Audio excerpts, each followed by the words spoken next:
오늘 우리에게 주신 말씀은 시편 133편 1절에서 3절입니다. 시편 133편 1절에서 3절입니다. 제가 가진 성경으로는 구약 성경 901쪽입니다. 찾으신 후 저와 여러분이 한 절씩 교독하시고 마지막 절은 합독하시겠습니다. 보라, 형제가 연합하여 동거함이 어찌 그리 선하고 아름다운고, 머리에 있는 보배로운 기름이 수염 곧 아론의 수염에 흘러서 그의 옷깃까지 내림 같고, 헐몬의 이슬이 시온의 산들에 내린 같도다. 거기서 여호와께서 복을 명령하셨나니 곧 영생이로다. 아멘. 반갑습니다. 내 하나님 여호와께서 돌보시는 땅이라. 연초부터 연말까지 내 하나님 여호와의 눈이 항상 그 위에 있느니라. 아멘, 아멘. 성경에서 땅이라는 것을 이야기할 때에 여러 가지 해석이 있을 수 있습니다. 땅은 부르심이기도 하고 우리가 얻어야 될 유업이기도 하고, 또 땅은 우리 자신을 가리키기도 합니다. 왜냐하면 황폐한 땅이었던 그 땅에 샘을 내시고 강을 내시고 꽃이 피게 하셔서 황폐한 인생을 정말 푸른 초장으로 만들어 가시는 하나님을 우리가 경험하기 때문이죠. 여러 가지 의미들이 있습니다. 근데 우리가 이 말씀에서 보듯이 신명기 11장 12절에 나와 있는 말씀에 말하는 바와 같이 내 하나님 여호와께서, 나와 하나님이 관계가 있고 친밀하여지고 함께하는 그 시간 안에 우리가 살아가고 있고 그 시간을 보내고 있다면 우리의 땅에 책임지시고 우리의 땅을 일궈가시며 우리의 땅을 완성시키시는 분이 여호와 하나님인 줄 믿습니다. 2022년 저와 여러분이 하나님과의 친밀함의 관계 안에서 우리의 부르심의 땅, 여러분이 속해 있는 직장, 학교, 여러분의 하고 있는 모든 일들이 있는 그 땅, 그리고 나 자신의 땅, 그리고 나와 함께하는 지체들이 그 땅, 모든 땅들이 여호와께서 지키시고 돌보셔서 그 땅에서 샘이 나고 꽃이 피고 열매 맺는 놀라운 축복의 한 해가 되시기를 예수님의 이름으로 축복합니다. 여러분, 저는요 올 연초에 지난주인가요? 1월 5일 날 저희 둘째가 태어났습니다. 둘째가 태어났는데 박수 쳐주셔서 감사합니다. 네, 하나님이 이 둘째 출생을 앞두고 제가 보통은 사실은 제 삶의 구체적인 그런 기도들을 주님께 좀 잘 안 올려드릴 때가 많습니다. 이유는 뭐 이런 것까지 말해야 되나 싶은 것도 있고, 목회자가 돼서 주의 나라와 의만을 구해야지 어디 이렇게 속되게 나쁜 걸 구하는가, 이런 마음도 솔직히 있었던 건 사실입니다. 근데 연말이 되고 출산이 가까워지자 저도 모르게 간절함의 기도 제목들이 몇 가지가 나왔는데, 첫 번째는 하나님 예정일보다 빨리 나오지 않게 해주십시오. 왜냐하면 1월 2일이 예정일인데 제가 연말까지 사역이 꽉 차 있었고, 우리 지금 이제 리더십들과 세워가면서 청년교회 지금 여러분들 그냥 여러분 여기 와서 이제 예배만 드리시고 이렇게 가시는 분들 있지만 물론 그분들도 참 귀합니다. 근데 이 예배 한 번을 드리기 위해, 그리고 한 번의 목장 모임을 위해, 한 번의 사역들을 만들어 가기 위해 우리 임원들이라든지 목자들, 마을장, 또 새가족, 또 미디어팀, 예배팀 등등 섬김의 손길들이 하나도 닿지 않는 곳이 없습니다. 그러니까 그들이 이 사역들을 함께 만들어가기 위해 얼마나 바쁘고 힘든 시간들을 저와 함께 만들어가면서 얼마나 바빴는지 모릅니다. 연말에 아마 11월 달부터 이 일정들이 계속되면서 야, 이거 진짜 둘째가 이 시즌에 나오면은 난 정말 살 수가 없겠다 싶을 정도로 하나님 제발 이 기도를 들어주십시오. 주님, 정말 제가 이 속되지만 구하는데 해를 넘기게 하여 주십시오 라는 기도를 했었습니다. 근데 너무 빡세게 주변에서 그 기도 제목을 알고 또 중보해 주시는 분들이 너무 열심히 기도를 해 주셨는지 1월 2일이 돼도 나올 생각을 안 하는 거예요. 예정일이 됐는데. 근데 3일 뒤에 두 번째 기도 제목이 있었습니다. 1월 5일 날 아침 7시에 아이가 너무 뱃속에서 커지니까 산모가 힘들잖아요. 그래서 유도분만을 아침 7시에 잡아놨었습니다. 근데 저희 아내랑 저랑 첫째도 자연 출산을 했기 때문에 유도분만 하지 않고 기도 제목이 있었습니다. 하나님, 인위적이지 않고 하나님 그냥 나올 수 있게 해주시면 좋겠습니다 라는 기도를 올려드렸는데 7시에 유도분만에 잡혀 있었는데 둘째가 6시 17분에 태어났습니다. 하나님이 두 번째 기도 제목도 들어주셨습니다. 그리고 세 번째 기도 제목은 순산할 수 있게 해주십시오 이랬는데 정말 여러분 제가 우리 리더들 깍둑방이 알겠지만 저 되게 민망했어요. 우리 아내도 목사님 저 의심하면 어떡해요, 아이 잘 낳는 사람으로, 이럴 정도로 제가 병원에 아마 5시쯤 들어가서 리더방에 새벽이었는데 올렸죠. 순산할 수 있게 기도해 주세요 했는데 5시 반이었나? 1시간도 안 돼서 아이가 나왔습니다. 물론 우리 아내가 겪은 고통을 저는 겪어보지 못했기 때문에 모르겠지만 그래도 나름 순산했고 아이는 4.03kg, 02kg 굉장히 크게 태어났습니다. 요한복음 14장 14절 말씀에 내 이름으로 무엇이든지 내게 구하면 내가 행하리라. 여러분, 하나님이 얼마나 섬세하신지 여러분의 머리카락까지 세신 바 됐다고 말씀하셨습니다. 여러분, 이 말씀 붙들고 주님 안에 거하기를 힘쓰십시오. 2022년 주님의 땅이 되기로 결정하십시오. 그러면 우리 주님 섬세하고 디테일하게 여러분의 기도의 제목들과 간구들을 이뤄가시며 그 안에 나 여기 있다, 내가 살아있다, 지금도 너에게 말하고 있단다 라고 말하는 주님을 만나게 되는 놀라운 한 해가 될 줄 믿습니다. 여러분, 저는 이 출산할 때마다 하나님의 마음을 새록새록 느끼는 것들이 있습니다. 특별히 첫째 출산할 때는 어떤 마음을 느꼈었냐면요, 제가 그때는 진통을 거의 저희 아내가 11시간 가까이를 했거든요. 그 옆에서 지켜보는데 원래 제가 눈물이 많은 사람이긴 합니다. 근데 저희 아내보다 제가 더 많이 울었던 것 같아요. 아니, 내가 아프고 말지 이거 옆에서 지켜보니까 너무 힘들더라고요. 근데 이제 간호사들이 이제 번갈아 가면서 들어와요, 그 분만실에. 근데 어떤 간호사는 되게 이렇게 조곤조곤 산모님 힘내세요 막 이러면서 이렇게 되게 위로하면서 타이르면서 하는 간호사가 있는데 어떤 간호사는 이렇게 매정해 할 정도로 막 어떻게 얘기하냐면 코로 숨 쉬세요, 코로 숨 쉬세요, 입으로 숨 쉬면 아이한테 산소가 안 가요, 뭐 이러시는 거예요. 그리고 옆에서 보면서 왜 이렇게 이따위로 말을 할까 싶을 정도로 이렇게밖에 못하는가 뭐 이렇게 옆에서 좀 미워하기도 하면서 그랬는데 결국에는 그 매정한 간호사의 말이 맞더라고요. 이게 호흡을 할 때 비명을 지르면 코로 숨이 안 쉬어지잖아요. 그러면 아이에게까지, 우리 자매님들 나중에 아이 낳으실 때 잘 호흡법을 연구하십시오. 아이에게 코로 깊게 숨을 들이쉬지 않으면 산소가 공급되지 않아요.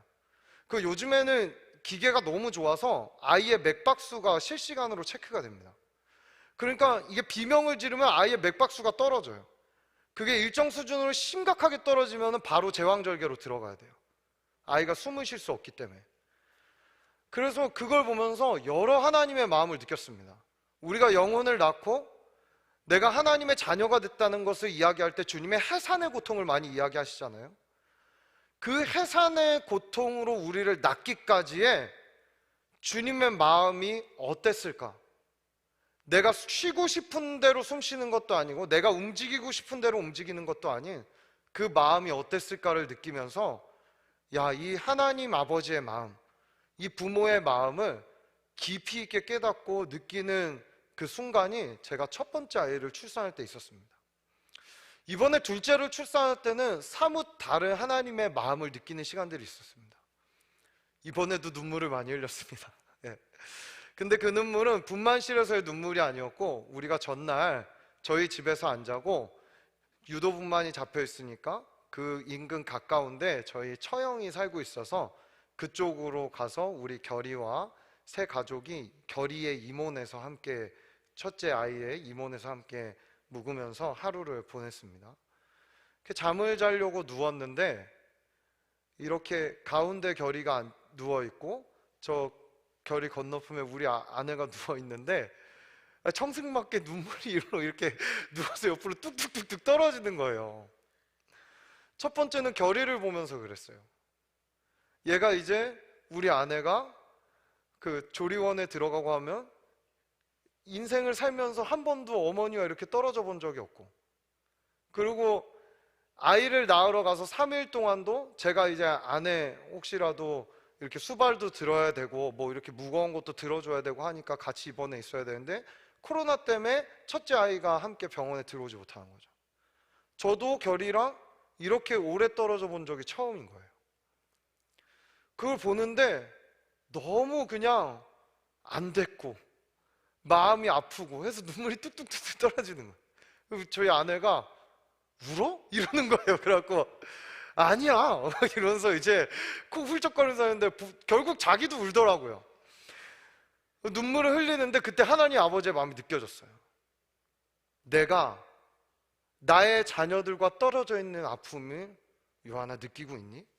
라는 그 마음과 감동을 주시는데, 처음에는 결이와 아내 때문에 울었지만 시간이 가면서 뭐 갖가지 생각이 다 들었습니다. 저희 누님이 고아 사역을 하고 계시거든요. 그 고아들의 마음이 어떨까? 하나님 아버지 우리를 고아같이 버려두고 싶어 하지 않으신데 그 아버지와의 단절을 겪고 있는 그 영혼의 아픔은 어떨까? 그리고 그걸 겪고 있는 우리 하나님 아버지의 마음은 어떨까? 여러분, 창조 때부터 하나님은 목적이 다른 게 아니었습니다. 저와 여러분과 함께 있고 싶은 것이 목적이었습니다. 여러분, 여기에 우리가 다른 목적을 두고 혹시 예배에 오신 분 있습니까? 저는 오늘 그 목적이 여러분 이 예배를 통하여서 온전히 회복되기를 축복합니다. 어떻게? 나 주님과 함께 있고 싶다. 떨어지고 싶지 않다. 나 주님의 그 마음을 한껏 느끼고 싶다. 우리 마지막 찬양 있었잖아요. 사랑하는 아들아, 사랑하는 딸아, 넌 날 정말 사랑하니? 그 얘기는 뭐예요? 사랑하면 보고 싶고, 사랑하면 함께 하고 싶고, 사랑하면 내 어떤 한계를 초월해서 그 사람과 영원을 보내고 싶어 하는 것, 그것이 당연한 이야기라는 것이죠. 24시간 붙어 있고 싶고 365일 함께 하고 싶어서 창조하셨습니다. 근데 그러한 창조된 인간이 하나님과의 단절을 선택해서 그분을 뒤돌아갔던 그 모습에 아버지가 느꼈던 아픔이 어땠을까를 이번에 아주 진하게 느끼게 됐습니다. 그래서 우리 하나님은요, 두 가지의 아픔을 느끼셨어요. 두 번의 아픔. 첫 번째는 영원히 함께하고자 했던 자신의 자녀인 인간과의 헤어짐의 아픔을 겪으셨습니다. 그래서 그거를 회복하기 위해서 우리 주님이 마태복음 1장 23절에 이야기하다시피 보라, 처녀가 잉태하여 아들을 낳을 것이요 그의 이름을 임마누엘이라 하리라, 이렇게 정하셨죠. 여러분, 창세기 3장 다음에는 4장이 나옵니다. 당연한 얘기죠. 3 다음 4니까. 근데 왜 그 4장을 주님은 예배 이야기로 시작하시는가 한번 생각해 보셨어요? 왜 하필 제사 이야기인가, 예배 이야기인가, 다른 이야기들 할 수도 있잖아요. 근데 주님은 가인과 아벨의 예배 이야기로 시작하고 있어요.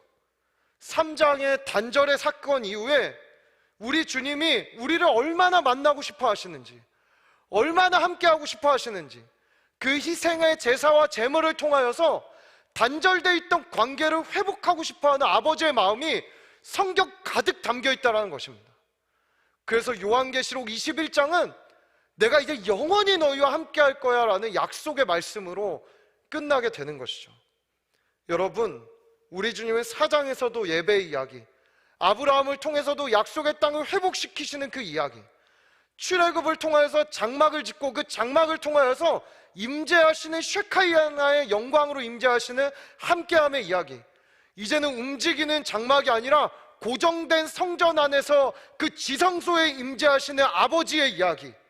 그리고 그것을 넘어서 이제는 인간 안으로 인간의 옷을 입고 아예 들어오셔서 우리와 같이 생활하시고 같이 이야기하시는 예수님의 이야기. 그 한정적인 이스라엘과 유대 땅을 벗어나 이제는 성령을 주심으로 너희를 고아와 같이 벌어주지 아니하고 너희를 자녀라 하고 너희와 함께 하겠다라는 그 아버지의 약속의 이야기로 성경은 가득 차 있는 것입니다.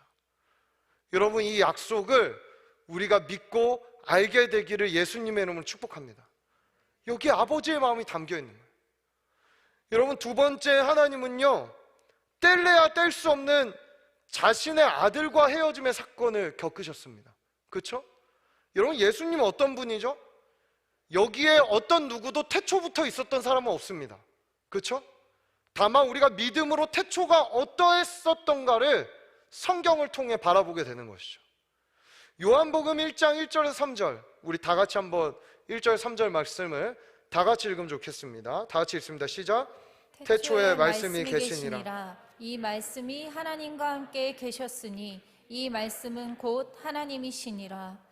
그가 태초에 하나님과 함께 계셨고 만물이 그로 말미암아 지은 바 되었으니 지은 것이 하나도 그가 없이는 된 것이 없느니라. 아멘. 여기서 말씀 그 누구죠? 예수 그리스도입니다. 태초부터 존재하셨던 분. 우리가 이 땅에 지금 존재하기 전부터 뗄래야 뗄 수 없는 관계로 아예 삼위일체로 함께 계셨던 그분 중 한 분인 아들 예수 그리스도가 뗄 수 없는 관계를 자원에서 떼어내신 분이 우리 하나님이라는 거예요.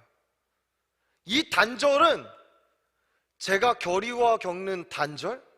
이거는 상상할 수 없을 정도의 단절입니다.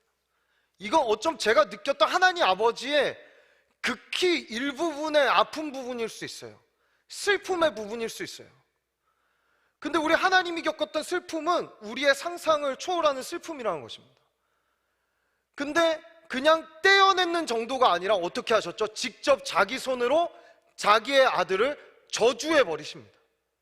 우리 한번 마태복음 27장 46절 한번 볼까요? 마태복음 27장 46절입니다. 우리 다 같이 읽습니다. 시작. 제9시쯤에 예수께서 크게 소리질러 이르시되 엘리 엘리 라마 사박다니 하시니 이는 곧 나의 하나님 나의 하나님 어찌하여 나를 버리셨나이까 하는 뜻이라. 아멘. 창세 때부터 한 번도 떨어져 본 적이 없었던 그분이, 앞으로 떨어질 일이 없으신 그분이 스스로 주님의 손으로 떼어내고 갈라내서 이 땅에 보내서 너 살아라고 했을 뿐 아니라 그 당시에 가장 극악무도한 사람들만 죽는 십자가에 하나님이 다신 거예요. 사람들의 손에 의해 달린 게 아닙니다. 하나님의 철저한 계획 안에 버리셨나이까라는 말을 들을 정도로 단절의 고통과 아픔을 느끼셨던 것입니다. 십자가에서 우리 주님은요, 아들을 향해서도 일말의 자비를 베풀지 않으셨습니다. 자, 아버지가 자녀를 이렇게밖에 할 수 없는 마음은 과연 어떤 마음일까요? 둘째를 낳으러 가기 전날 어쩔 수 없이 떨겨놓고 가야 하는 저의 마음이 상상을 할 수 있는 마음일까요? 극히 일부분의 아픔이겠죠. 이것이 바로 하나님이 겪으셔야 하는 아픔이었습니다. 우린 때론 너무 내 아픔만을 생각해서 창조주 하나님의 감정과 마음을 잃지 못할 때가 너무 많다는 생각 안 해보셨습니까? 그냥 이 예배에 와서 주님 나 치유해 주시고 나 회복시켜 주시고 내 기도 제목 들어주세요 정도의 이야기들로만 우리가 질비차게 기도하고 내어놓고 있을 때가 많지는 않습니까? 여러분, 오늘은 한번 그 아버지의 마음을 충만하게 느껴보는 이 예배의 시간이 돼본다면 내가 과연 그 안에서 어떻게 태어나고 어떻게 연합된 존재인지를 다시 한번 깨달을 수 있을 것 같습니다. 이것이 하나님이 겪으셔야 하는 두 가지 아픔이었습니다. 자, 이 아픔을 감내하고도 이 일을 하신 이유는 바로 다른 것이 아니죠. 저와 여러분과의 온전한 연합을 위하여서 이 아픔을 참아내시고 견뎌내시고 이루어 가시는 하나님의 마음을 우리가 볼 수 있는 것입니다. 그 하나님과 연합한 자들로 우리는 여기에 모인 것이고, 이제 그 아버지의 기쁨이 되기 위하여 하나의 교회로 주님 안에 한 새 사람, 원 뉴맨, 이전에 보지 못했던 존재들로 새롭게 탄생되어 하나의 몸과 공동체를 이루며 아버지의 그 이루셨던 연합의 모습을 우리 안에서 이뤄가기 위해 함께 모인 공동체가 된 줄 믿습니다. 그래서 저는 분명하게 주님의 마음 중에 확실하게 아는 것 하나가 있어요. 한번 따라해 봅시다. 하나님은 분열보다 연합을 기뻐하신다. 당연하겠죠? 자녀들이 막 갈기갈기 찢어지는 게 그분의 목적이겠어요? 나도 찢어져 봤으니까 너희도 찢어져서 내 아픔을 느껴봐라. 그게 아니라 내가 너희 대신에 이 아픔을 느꼈으니까 너희는 내 안에서 하나 되고 연합하라고 말씀하시는 것이 우리 하나님의 메시지인 것입니다. 여러분, 오늘 시편 133편은 부제가 있죠? 성전으로 올라가는 노래입니다. 성전으로 올라가는 노래. 성전에서 부르는 노래이기도 하고요, 성전을 가면서 우리가 부르는 노래이기도 합니다. 그건 무슨 얘기예요? 예배를 하러 가면서 우리가 꿈꾸어야 하고 우리가 바라봐야 하는 이상향을 이 말씀 안에 주님이 보여주고 있다는 거 아니겠습니까? 이건 특별히 마태복음 5, 6, 7장에도 연속선상으로 등장합니다. 너가 만약에 제물을 드리러 예배를 하러 오기 전에 형제와 화목하지 못한 일이 있거든, 어떻게 하죠? 내려가서 형제와 화목한 후에 와서 예배하라라고 이야기하고 있는 것이죠. 그 화목은 하나됨, 연합을 위한 화목이라는 것을 우리는 익히 잘 알고 있을 것입니다. 이 시는요, 다윗이 쓴 시로 추정됩니다. 이 시의 배경은 여러 이야기들이 있지만 유력한 견해는요, 다윗 왕이 된 후 에브라임과 유다 지파 사이 중간지대에 있는 시온의 도읍을 정했습니다. 그 시온의 도읍을 정하고 그 시온의 궤를 모셨습니다. 근데 알게 모르게 지파들 간의 갈등, 지파들 간의 어려움이 그 안에 있었던 것으로 추정이 됩니다. 그래서 다윗이, 야, 우리가 시온으로 한 군데로 모이는데 이러한 나눠진 마음을 갖고 주님 앞에, 궤 앞에 예배하러 오는 게 정말 주님이 원하시는 뜻이겠니? 라는 뜻으로 사실은 지은 노래가, 의도를 갖고 지은 찬양이 이것이라고 볼 수 있는 것입니다. 즉, 하나님의 임재의 상징인 궤를 안치하고 난 후 그 궤 앞에 올라가며 예배하는 자들에게 하나님이 과연 너희의 아버지가 이 시온에 다시 한번 블레셋에 빼앗겼던 임재를 다시 가져오신 이 분이 과연 너희가 어떠한 모습으로 예배하러 올라오며 어떠한 결과로 예배의 결과를 내는 것을 우리 아버지가 기뻐하시겠니? 너희의 여호와가 기뻐하시겠냐? 라며 이 시를 지은 것입니다. 자, 그렇다면 예배하러 올라가기 전, 그리고 예배하는 중간, 예배하고 난 후 이 시인의 내용들을 우리는 새겨야겠죠. 이 모이는 예배를 드리러 올 때 단순히 그냥 나 와서 주일날 예배 드리고 간다가 아니라 이 말씀 한 구절 한 구절을 새기면서 올라와야겠죠. 그렇죠? 그리고 이 예배 중간에도 이러한 부분들에 대해서 우리가 고민하고 생각해야겠죠. 과연 난 어떻게 주님 안에 이거 이룰 것인가? 예배하고 난 이후에 목장 모임이나 여러분들의 모임을 통하여서도 이 결과물들이 우리의 모든 모임에 나타나야겠죠. 그럼 어떻게 됩니까? 베스트입니다. 우리 주님이 가장 기뻐하시는 교회가 되는 겁니다. 다른 거 좀 없어도 돼요. 근데 이거는 주님 앞에 우리가 반드시 이루어 드려야 되는 주님의 꿈인 거예요. 여러분, 그렇기 때문에 제가 우스갯소리로 이야기하지만 닌자처럼 다니지 말아라 막 이런 얘기 하잖아요. 죄송하지만 우리가 시스템적으로 교회 등록하는 거, 우리 여기 이제 오늘도 그냥 와서 예배만 드리시고 가시는 분들 있을지도 모르겠는데, 주님 안에서 영적인 의미로는 내가 이 몸 안에 함께 하겠다라는 교회는요, 다시 한번 따라해볼까? 교회는 다니는 곳이 아니라 언약적 관계이다. 전 이 말을 너무 좋아합니다. 사실은 교회뿐만이 아니라 크리스천의 삶은 하나님과의 언약으로 통해서 움직이는 거예요. 하나의 약속을 통하여서. 내 교회에 등록하고 함께 하겠다는 건 이 몸에 내가 일부분이 되겠습니다. 이 몸 안에서 나도 내 은사대로 어느 날 갑자기 심장이 나 머리 싫어, 나 안 뛸 거야 막 이러면 난리가 나는 거잖아요.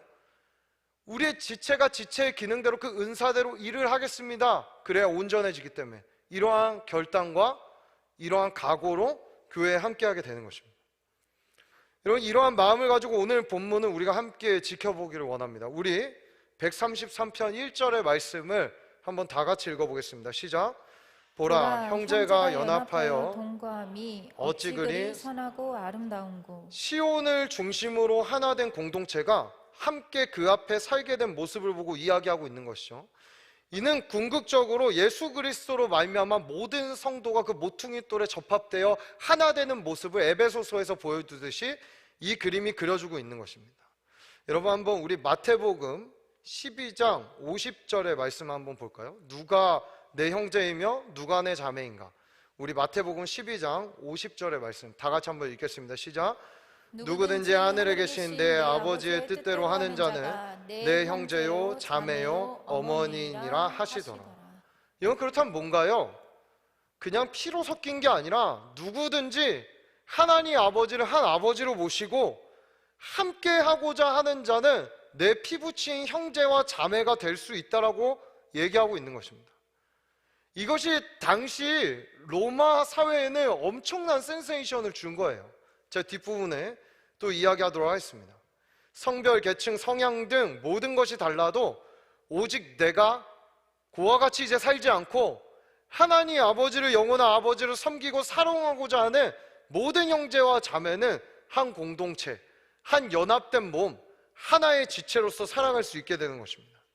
여러분, 우리 공동체에도 우리 지난주에 축복했던 20살, 우리 여기 새내기 친구들 와 있네요. 네, 20살 친구서부터 우리 또 이제 조금 나이가 있으신 우리의 청년들까지 이렇게 쭉 있습니다. 근데 보면은 야, 하나 될 수 있을까? 내가 초등부 때 제 교사였는데 막 이런 친구들도 있어요. 그렇죠? 유년부 때 교사였는데 불과 얼마 전에 고등부 내가 제 교사였는데 이럴 수 있어요. 여기 우리 새내기들, 우리 언니 오빠들에게 뭐 이렇게 불러요. 그냥 뭐 저게 누가 뭐 어디 있습니까? 뭐 신영경 자매님, 네? 누구 형제님 이렇게 부르시기를 부탁드려요. 네. 언니 오빠, 이게 부르기가 어렵겠죠. 왜냐하면은 그때까지는 선생님이었고 뭐 이랬으니까. 근데 이 공동체에 함께하는 순간 이제 우리는 한 형제요 자매가 되는 것입니다. 오늘 끝나고 성녀한 형제님 이렇게 오시는 분이 있을지 모르겠습니다. 네, 우리가 직분상 어쩔 수 없이 조직 때문에 나눠놓긴 한 거지만 저도 하나님 앞에 심판받아야 될 한 영혼에 지나지 않습니다. 사실은 우리 모두가 그래요. 어떠한 것을 내가 맡고 있다는 것을 통해서 우리가 크게 그 권위를 남용하거나 착각해서는 안 되는 것이죠. 자, 이러한 공동체, 아름다움의 모습이 있는 공동체, 계층이 없고 성별이 없고 성향이 없고 연령이 없는 이 공동체, 여러분, 이 공동체의 아름다운 모습을 오늘 본문은 두 가지의 그림으로 표현하고 묘사하고 있습니다. 그러니까 우리 생각에 여러분이 아름답다 하면 떠올리는 것들이 있을 거 아니에요? 뭘 떠올리면 가장 아름다우실지 모르겠지만 여러분들이 떠올리는 나름대로의 아름다운 모습들이 있겠죠? 그리고 되게 기대하고 고대하는 그 가장 아름다운 모습들. 이스라엘 백성들에게는 이 묘사가 그 무엇보다 아름다움을 표현하는 모습이었다라는 것이죠. 첫 번째 모습은 무엇일까? 우리 시편 133편 2절의 말씀입니다. 2절의 말씀 다 같이 읽어보겠습니다. 시작. 머리에 있는 보배로운 기름이 수염 곧 아론의 수염에 흘러서 그의 옷깃까지 내림 같고. 우리 생각에는 그 할아버지 수염으로 기름이 뚝뚝뚝뚝 떨어지는 게 도대체 뭐 그 떡집 머리가 되는 게 그게 뭐가 아름답단 말인가 이렇게 이야기할 수 있지만 사실은 이 제사장 즉위식은 이스라엘 백성들에게 너무나 놀라운 일이었습니다. 왜냐하면 대제사장이 제대로 세워지고 그 제사장이 올바르게 세워져야 올바른 하나님의 음성을 들어야 이들의 삶이 하나님의 임재와 영광과 말씀이 있는 삶으로 이들이 윤택하고 살아갈 수 있는 힘이 있었기 때문이죠. 즉 제사장을 통해서 대리 통치하시는 하나님의 은혜를 경험하는 그 놀라운 은혜를 맛보기 위해서는 이 제사장 즉위식이 이들에게 필수였던 것입니다. 그러니까 얼마나 고대하겠어요. 그날은 온 백성들이 아마 축제하는 날이었을 거예요. 가장 기다리는 날이었을 거예요. 우리의 대제사장이 세워지다니 하면서 그 모습을 상상해 보면은 우리가 조금 다르게 생각할 수 있는 거죠. 기름을 붓습니다. 그 기름이 머리부터 흘러 자기의 수염을부터 땅으로 흘러 적시게 되는 놀라운 은혜가 흘러오게 되는 것입니다. 성스럽고 거룩하며 위엄이 느껴지는 그 순간, 하늘로부터 무언가가 부어지고 있는 그 모습을 보며 이스라엘 백성들이 품었던 마음은 정말 아름답다. 하나님이 우리와 이렇게 함께 하시는구나. 우리에게 이렇게 임재하시는구나.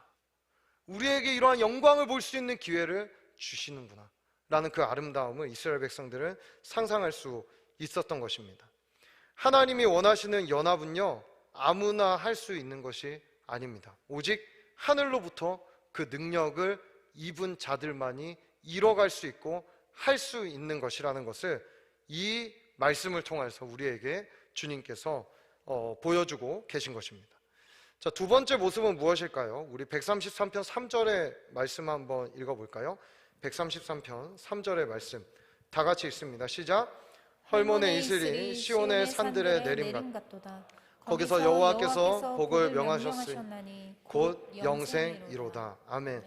헐몬산의 이슬은요, 아주 풍성한 이슬이라는 이야기가 많습니다. 이런 이야기가 있습니다. 사실은 이스라엘 땅이 평지고 막 이렇게 광야, 여러분들 잘 아시겠지만 잘 그런 식물들이 자랄 수 있는 환경이 아닙니다. 근데 놀라운 게 뭐냐 하면 그 헐몬산에 충만하게 내리는 이슬이 샘의 근원을 이뤄서 땅에서도 샘이 터지고 위에서 이슬이 합쳐져서 요단강의 근원이 된다라는 이야기가 있습니다. 여러분, 이 이슬이 한 방울 한 방울 있으면 무슨 힘이 있겠습니까? 근데 이 이슬이 풍성하게 충만하게 내리니까 시냇물이 되고 그 시냇물이 모여서 강물이 되고 강물이 흘러서 많은 생물들을 살리게 되는 역사를 이루게 되는 것이죠. 여러분, 우린 이걸 보면서 이 연합의 모습이 얼마나 아름답고 얼마나 힘 있는지를 보게 되는 거예요. 사실 여기서 우리가 한 명 한 명 떼놓고 보면 물론 잘나신 분들이 있겠죠. 그렇게 잘났어요? 저는 아니에요. 예.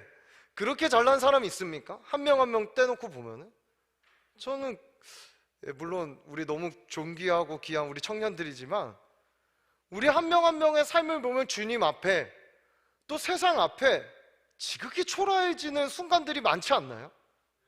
비굴해지는 순간들도 많죠. 내가 진짜 이런 것 때문에, 내 이런 말 한마디 때문에, 내 돈 몇 푼 때문에. 저도 있었어요. 지금도 가끔 있어요. 내 이제 하나님의 자녀인데 내가 이래야 되는가 싶을 정도로 초라해지는 순간들이 있단 말이에요. 이 초라한 인생들이 주님 앞에 모이게 됐을 때 한 방울에 아주 있는 듯 없을 때 새벽에 사라지는 이슬 같지만 그것이 모이고 연합하게 됐을 때 강이 된다라는 거예요. 믿으십니까? 오늘 우리가 흘리는 눈물의 크기를 여러분 가늠이 되세요? 여러분이 공동체를 위해 흘리고 있는 땀방울의 크기가 가늠이 되십니까? 내가 여기서 섬기는 이 작은 섬김이 이 공동체에 뭐가 되겠어? 누가 알아주겠어? 봐주겠어? 내가 이렇게 새벽마다 내 목원들을 위해서, 내 목자들을 위해서 눈물을 흘린다고 누가 알아나 주겠어? 라는 이야기를 할 수 있지만 그 이슬과 같은 눈물과 땀방울을 주님이 물병에 담으시고 그것을 흘려보내실 때는 풍성함의 시내가 되게 하시는, 그 시냇물을 통해서 살리시며 그 시냇물을 통해서 많은 영혼들을 먹이시고 구원하시는 주님의 역사가 거기에 있다는 것입니다. 여러분, 여러분이 하나님의 마음으로 하는 작은 헌신과 수고들을 가벼이 여기지 마십시오. 그곳에서 책임지고 있는 여러분의 헌신과 수고들을 헛되이 여기지 마십시오. 우리 주님 담고 계시고 흘려보낼 준비를 하고 계신 줄 믿습니다. 그래서 그 연합한 곳에 엄청난 복이 있는데 그것은 이따 사라지는 복이 아니라 뭐라고 얘기합니까? 영생이로다라고 얘기하는 겁니다. 우리의 이 이슬과 같은 삶을 주님 앞에 드릴 때 영원히 기억되는 인생, 영원히 주님께 붙잡힌 인생으로 주님이 우리를 연합하여 이끄실 것이라고 얘기하는 것입니다. 즉 무슨 얘기입니까? 주님의 이름으로 연합한 곳에 영생이 있습니다. 영생이 있다는 얘기는 무슨 얘기예요? 생명력이 있다는 거예요. 생명이 있다는 것은 무슨 얘기입니까? 예수 그리스도가 그곳에 계시다는 거예요. 믿으십니까? 우리의 이 청년교회 안에 예수님이 계신 줄 믿습니다. 영생이 있는 줄 믿습니다. 이 안에 목마른 자들이 오게 될 줄 믿습니다. 오늘 저와 여러분들의 이 삶을 주님이 기뻐 받으실 줄 믿습니다. 마태복음 18장 20절 말씀, 유명한 말씀이죠. 두세 사람이 내 이름으로 모인 곳에는 나도 그들 중에 있느니라. 나를 버리고 예수가 원하는 것을 하기 위해 나 연합하겠다. 나 조금 안 맞아도 나 충분히 내 것 버리며 그 연합을 위해 나를 드리겠다. 나 그곳에 나의 삶을 헌신하겠다. 생명을 내어놓는 연합된 공동체는요, 영생이 있고 주님이 책임지며 함께하는 공동체로 만들어 가겠다고 이야기하고 있습니다. 여러분, 우리의 모든 모임들에 이러한 연합이 일어나게 되기를 축복합니다. 우리 어제 목자들, 마을장, 그리고 팀장들, 우리 리더십들의 섬김이들, 우리 어제 현장에는 한 40여 분 정도, 또 이제 어제 일정 때문에 못 오신 리더십 세미나가 있었습니다. 어제 거기서 우리 강사님의 말씀을 통해서 우리 정말 이 리더십에 대한 아주 큰 도전과 깨어짐들이 있는 시간이었던 것 같습니다. 다행히 여러분들 다 은혜를 받고 그 안에서 내가 어떤 리더가 되어야 될지를 생각하는 시간이 되었죠. 근데 그 예화 중에 저도 읽었던 책인데, 로버트 뱅크슨이라는 사람이 쓴 1세기 교회 예배 이야기라는 책이 있습니다. 나중에 여러분 꼭 이 책은요, 여러분들 꼭 한번 읽어보셨으면 좋겠어요. IVP에서 나온 책인데 굉장히 얇습니다. 금방 읽습니다. 근데 그 안에 아주 굉장히 큰 인사이트가 있습니다. 소설과 같은 이 책에 브리스길라와 아굴라의 가정에서 만들어진 교회의 예배를 그려내고 있죠. 거기에 한 명의 사람이 그 예배를 드리러 간다. 푸블리우스라는 사람이. 이 푸블리우스가 가정 예배에 참석했다가 경험하게 된 이야기를 거기서 묘사하고 그려내고 있습니다. 자, 그가 놀란 이유는요, 다른 것이 아닙니다. 우리 어제 강사님 얘기했지만 뭐가 말씀이 엄청 좋아서, 좋았겠죠 물론. 좀 훌륭한 지도자들이 있었으니까. 찬양이 막 임재가 너무 뜨거워서. 근데 사실 여러분, 초신자랑 예수 안 믿는 사람이 교회에 와서 그런 걸 느끼기라는 게 쉬울까요? 아주 어려워요. 오히려 더, 야, 나 여기 함께 못할 집단이 아닐까? 우리 혹시 여기 처음 교회 방문하신 분들, 우리 이상한 집단 아닙니다. 네, 그렇지 않을까? 나 여기 있다 저들처럼 막 미치면 어떡하지? 이렇게 생각할 수 있어요. 우리 다 예수에 미친 사람이니까. 그렇죠? 별로 안 계신가 봐요, 예수에 미친 자가. 더 미칠지어다. 네. 그러니까 그런 초신자들이 여기에 와서 그것으로 하나님을 느낀다, 본다? 이건 굉장히 어려운 얘기예요. 이 푸블리우스가 다른 데서 은혜를 받게 됩니다. 그건 뭐냐 하면 어제 강사님이 얘기했었던 컨트라스트, 그렇죠? 대조 사회, 커뮤니티. 컨트라스트 커뮤니티. 로마의 사회는 계층 사회라면 그것은 완전히 역으로 거꾸로 가고 있는 문화와 사회가 그 교회 안에 있는 것을 보면서 놀라게 됩니다. 당시 로마 사회는 계급에 따라 공간, 언어, 음식이 전부 달랐는데 그것을 함께 공유하는 모습들, 모든 것들이 다른 상황 가운데 브리스길라, 아굴라는 철저히 다른 행동들을 하게 됩니다. 주인과 같이 한 식탁에서 종과 주인이 겸상을 하는 모습들, 때로는 종들이 그냥 앉아있고 주인이 막 서빙을 하는 거예요. 말도 안 되는 일이 벌어진 거예요. 로마 사회에서 주인이 서빙해서 갖다 주고 먹여주고 입혀주고 발 씻어주고 자기가 낮아지고 종이 되는 모습들을 통하여서 이 푸블리우스가 충격을 받게 되는 거예요. 때로는 어떠한 종이 늦었습니다. 그 예배에 주인이 그 종을 위해 먹을 음식까지 손수 준비해서 기다려주고 남겨주는 그러한 모습들을 통하여서 이 푸블리우스가 충격을 받게 됩니다. 그 책에 나와 있는 푸블리우스의 말이 있습니다. 사람들 자체가 인상적이다. 다음 초청에도 불신자니까 갈지는 아직 모르지만 그러나 가고 싶은 마음이 든다 라는 이야기를 합니다. 여러분, 과연 우리의 공동체, 우리 청년교회는 어떠한 공동체인가요? 오고 싶은 곳입니까? 아니면 우리끼리 벽 쌓아놓고 오지 마, 우린 우리끼리 할 거야 하는 공동체가 되고 있습니까? 여러분, 주의 사랑과 환대가 연합 가운데 가장 아름다운 모습으로 제사장의 머리부터 흐르는 기름이 되어 이 땅으로 흘러가고 헐몬의 이슬이 되어 나는 없어지고 하나의 물방울이 되어 흘러가 이 세상을 살릴 수 있는 그러한 놀라운 생명력 있는 공동체가 우리 공동체가 되기를 예수님의 이름으로 축복합니다. 우리 에베소서 4장 1절에서 3절의 말씀을 함께 읽고 우리 같이 찬양하고 기도했으면 좋겠는데요. 에베소서 4장 1절에서 3절의 말씀입니다. 우리 다 같이 세 절의 말씀 다 같이 큰 목소리로 함께 읽도록 하겠습니다. 시작. 그러므로 주 안에서 갇힌 내가 너희를 권하노니 너희가 부르심을 받은 일에 합당하게 행하여 모든 겸손과 온유로 하고 오래 참음으로 사랑 가운데서 서로 용납하고 평안에 매는 줄로 성령이 하나 되게 하신 것을 힘써 지키라. 우리 주님은 이미 자기를 내어줌으로 성령을 보내셔서 우리에게 하나 될 길을 이미 열어 놓으셨습니다. 하나 되게 하시는 거예요. 그걸 믿음으로 바라봐서 우리는 모이게 된 거예요. 그렇죠? 자, 근데 성경은 우리가 해야 될 역할에 대해서 오늘 에베소 4장은 이야기하는 거예요. 하나 되게 했으니 너희는 힘써서 이것을 지켜내라. 환대하는 공동체가 되라. 한 영혼을 소중히 여기는 공동체가 되라. 그 끈 안에 한 영혼도 놓치지 않는 공동체가 되라.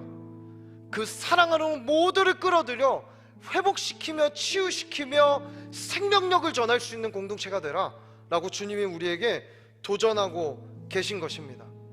우리에게 남겨진 숙제들이 여러분 있습니다.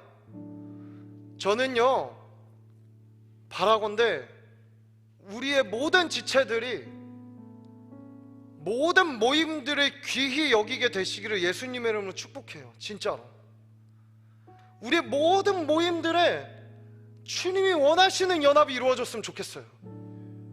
주님이 기뻐하시는 일들이 이곳저곳에서 일어났으면 좋겠어요. 그냥 보여지기에 어마어마한 사역들을 했다더라, 뭐 새가족이 몇 명 왔다더라, 이런 것도 물론 우리에게 중요한 수치와 평가가 될 수 있겠죠. 근데 우리 목장 안에서 어떤 지체를 위해 우리가 함께 중보하고 기도했더니 그 지체가 치유됐다더라. 이 공동체에 적응 못하고 하나님에 대한 오해가 있고 사람에 대한 상처와 아픔과 고통이 있어서 저 멀리 떠나갔던 지체가 회복돼서 다시 돌아왔다더라. 야, 2시 반 전에 2시 20분에 이 성전문을 들어서는 순간 따뜻해. 사랑을 느끼는 것 같아. 이 공동체 진짜 예수의 사랑이 있어.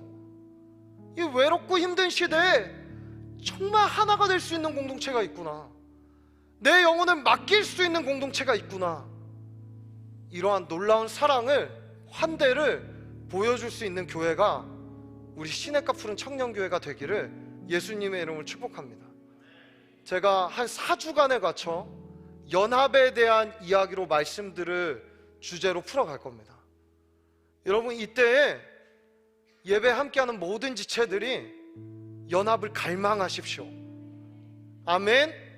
연합을 갈망하세요. 주님, 내가 온전히 첫 번째 주님과 연합하게 하시고 이 공동체와 하나 되게 하셔서 뗄 수 없는 존재가 되어 함께 부르심과 언약을 이루는 놀라운 이 시대에 하나님 아버지의 마음이 있는 공동체로 이 교회를 세워가 주옵소서. 갈망할 때 이루시는 주님을 우리가 만나게 될 줄 믿습니다. 우리 같이 찬양하고 기도하겠습니다. 우리에게 소원이 하나 있네. 주님 다시 오실 그날까지 우리 가슴에 새긴 주의 십자가 사랑 나의 교회를 사랑케 하네. 여러분 우리 청년교회를 기억하십시오. 주의 교회를 향한 우리 이게 저와 여러분의 마음일 줄 믿습니다. 희생과 포기와 가난과 고난 하물며 죽음조차 우리 막을 수 없는 우리의 교회는 우리 교회는 이 땅에 교회를 교회되게 예배되게 우릴 사용하소서. 진정한 불의 날 오늘 임하도록 우릴 사용하소서. 우리 다시 한번 처음부터 고백합시다. 우리에게 소원이 하나님 주님 만나는 그날까지 우리 가슴에 그 사랑을 새기고 주님과 연합된 존재로 살아가기 원합니다. 우리 가슴에 새긴 주의 십자가 오늘 우리의 마음에 주의 사랑을 새깁시다. 나의 교회를 사랑케 하네. 주의 교회를 향한 우리만 희생과 포기와 가난과 고난 하물며 죽음조차 우리 막을 수 아멘. 없네. 우리 교회는 이 땅에 우리 두 손을 들고 찬양합시다. 주님 우리를 사용하여 주십시오. 우리의 예배와 섬김이 우리 이 사용하소서. 땅의 소망이 되기를 원합니다. 진정한 불의 날 오늘 임하도록 우리 교회를 교회되게 예배되게 우리 사용하소서. 우리 사용하소서. 진정한 불의 날 오늘 임하도록 우릴 사용하소서. 성령 안에 예배하리라. 성령 안에 예배하리라. 자유의 마음으로 사랑으로 살아가. 교회 안에 생명이 있습니다. 다시 한번 선포합시다. 성령 안에 예배하리라.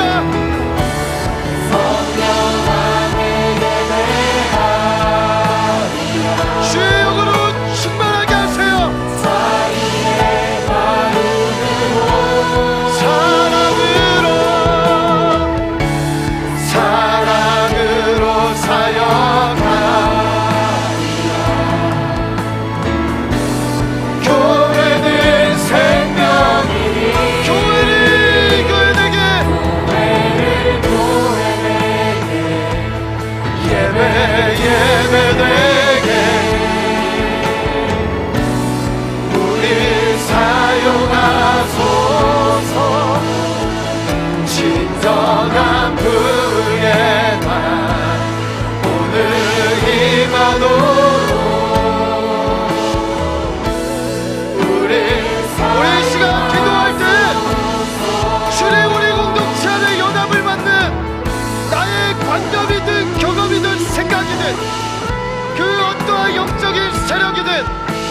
오늘 예수 그리스도가 십자가에서 이루신 온전한 연합 안에 깨어지며 파쇄되게 하여 주옵소서. 연합을 가로막는 것들이 완전히 사라지게 하시고 오늘 주 안에 원팀 원철치가 되어 주님 받으시는 예배와 주님 받으시는 섬김을 드리는 청년교회 되게 하여 주옵소서.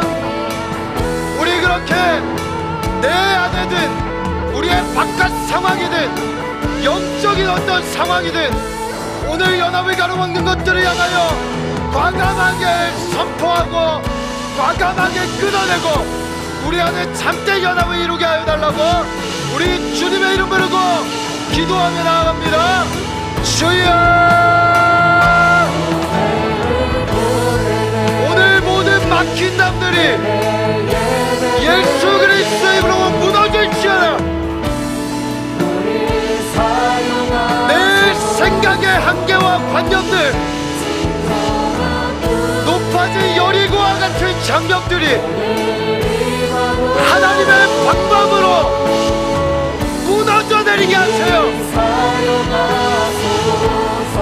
주님, 우리 하나 되게 하세요. 교회가 되게 하세요. 사교 집단이 되지 않게 하시고 도고회가 되지 않게 하시고 주님이 주인된 생명과 영생이 있는 영원한 사랑이 있는 교회로 일어나게 하세요. 예, 주님, 우리를 그 연합을 위해 사용하여 주옵소서. 우리의 예배와 목장의 모임과 모든 팀의 모임과 섬김들 안에 이 놀라운 기름 부음과 헐몬에 있으는 풍성함이 부어지게 하여 주옵소서. 주여, 교회를 교회되게. 아멘.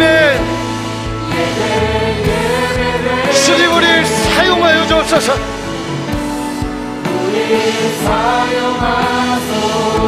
우리 기꺼이 드립니다.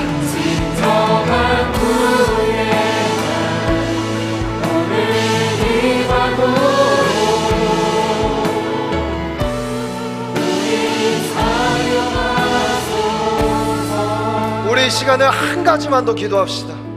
여러분, 제가 마지막에 나눴듯이 이 교회 안에 진짜 그 어떤 것이 없어도 예수 그리스도의 사랑과 환대가 있기를 소원합니다. 주님, 이 안에 주의 사랑의 임재가 끊이지 않는 공동체가 되게 하여 주십시오. 사랑 안에 치유되고 회복되고 그 사랑을 보고 많은 영혼들이 돌아오게 하여 주십시오. 사랑으로 완전히 원팀이 되게 하여 주십시오. 그 임재가 떠나지 않게 하여 주십시오. 여러분, 우리 이 기도 제목을 갖고 여러분 혹시 생각나는 지체들이 있다면, 아픔을 겪고 있는 지체들이 있다면 사랑의 마음으로 중보하시고 하나님께 올려드리시고, 하나님 그들의 아픔과 상처를 주의 사랑으로 깨끗하게 말끔하게 치유하여 주옵소서. 그들의 비어있는 그 공간을 주님 들어가서 임재하여 주옵소서. 이 공동체가 그 사랑의 근원, 샘이 되어 흘려보내게 하여 주옵소서. 우리의 목장이, 우리의 마을이, 우리의 팀이 그렇게 사용받게 하여 주옵소서. 우리 할렐루야로 주님 앞에 여러분의 목소리로 기도하며 나아가겠습니다. 할렐루야.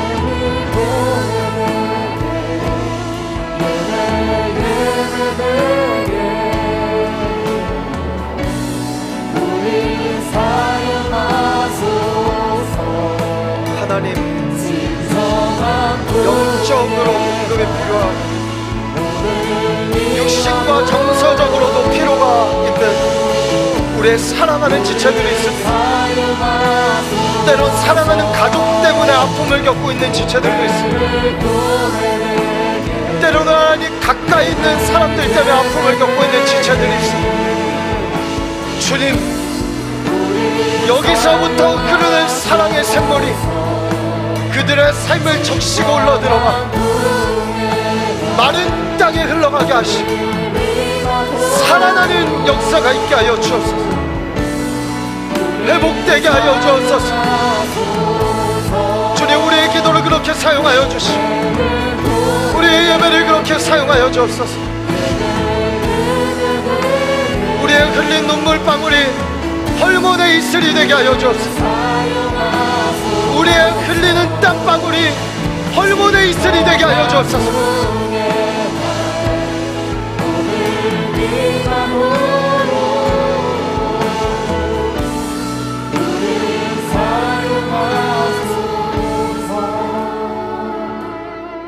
하나님, 감사합니다.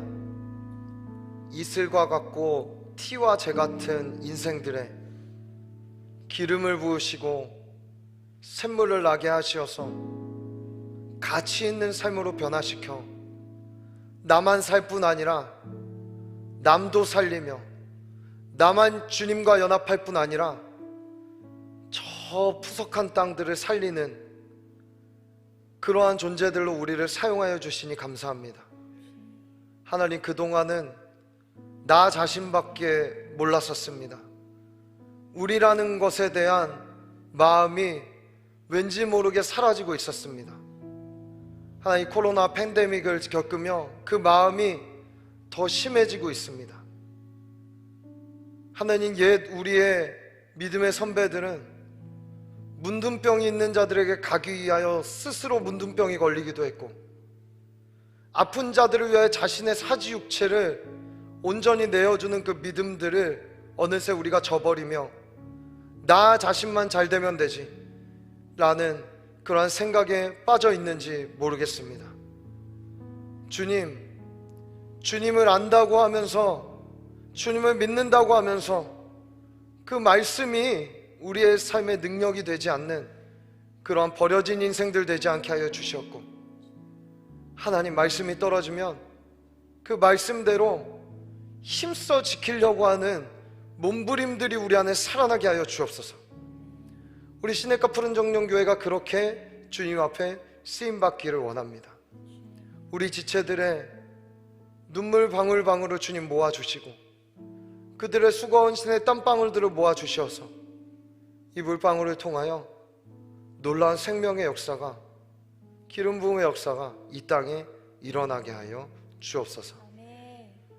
주님, 오늘도 우리의 가장 작은 것 구별하여 과부의 두렙돈과 같이 주님 앞에 예물로 올려드립니다. 주님, 흠양하여 주시고 이 예물이 쓰이는 곳마다 정말 살아있는 교회와 공동체들이 살아나는 놀라운 역사가 있게 하여 주옵소서.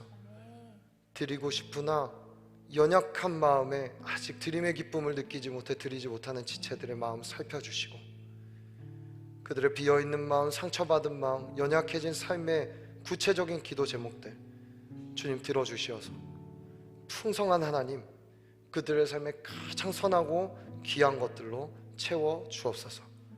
우리를 그렇게 인도하실 주님을 찬양하며 이 모든 말씀 살아계신 우리 구주 예수 그리스도의 이름으로 기도합니다. 여호와는 내게 복을 주시고 너를 지키시기를 원하며 여호와는 그의 얼굴을 내게 비추사 은혜 베푸시기를 원하며 여호와는 그 얼굴을 내게로 향하여 드사 평강 주시기를 원하노라.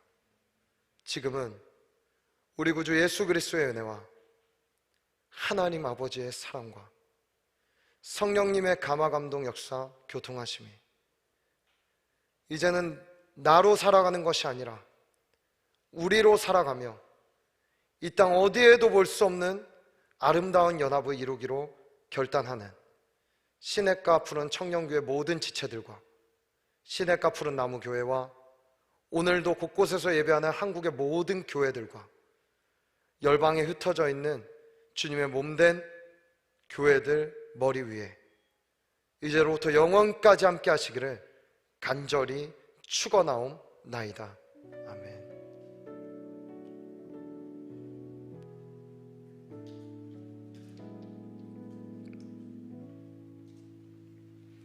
우리 하나님께 영광의 박수 올려드리겠습니다.